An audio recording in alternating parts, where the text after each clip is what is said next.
As a birth injury attorney, today I want to talk with you about two of the most common things that I see which causes a baby to suffer a traumatic brain injury. I've talked about this before in the past, but that's been a longer video. So I'm going to try to consolidate this today to help you understand, especially if you're new to this traumatic brain injury journey, specifically HIE or hypoxic ischemic encephalopathy.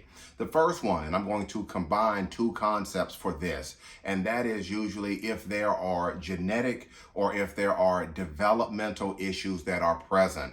These types of things, it could be anything from a congenital issue to anything chromosomal, any of these types of issues can, in some instances, cause a baby to have a traumatic brain injury. And if these things are present, then a lot of times this is no fault of anyone. These are just things that can happen. And as a result, a baby can suffer a traumatic brain injury like HIE.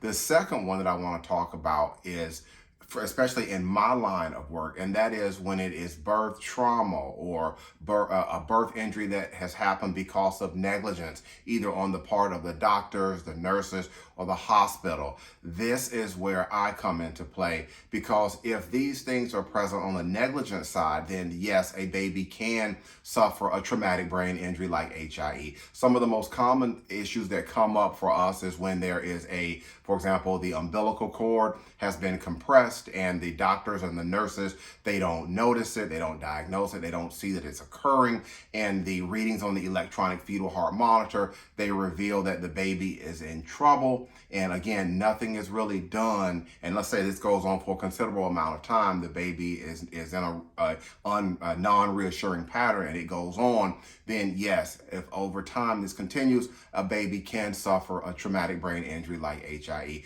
You can have other types of issues that are present. For example, you can have a mother who wants to attempt a vaginal delivery and she's previously had a C-section, and let's say this mother is really not a good candidate for it, should never have been advised that this is a way that they should go. And mom goes along and complications occur and the baby has suffered a traumatic brain injury. For example, you can have a uterine rupture that can occur, and if there's hemorrhaging and all other types of problems that arise, then yes, a baby can in some instances suffer a traumatic brain injury. So the purpose of this video today is to just quickly talk with you about these two common areas that I can see as a birth injury attorney, a traumatic brain injury attorney representing babies.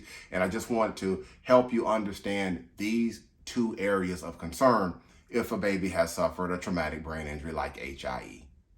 If you have more questions, maybe you are here today because your baby has suffered a traumatic brain injury and it is not genetic, it's not developmental, and now you want an investigation done as to whether it was birth trauma, whether it was something that the doctors or the nurse or the hospital, something that they caused.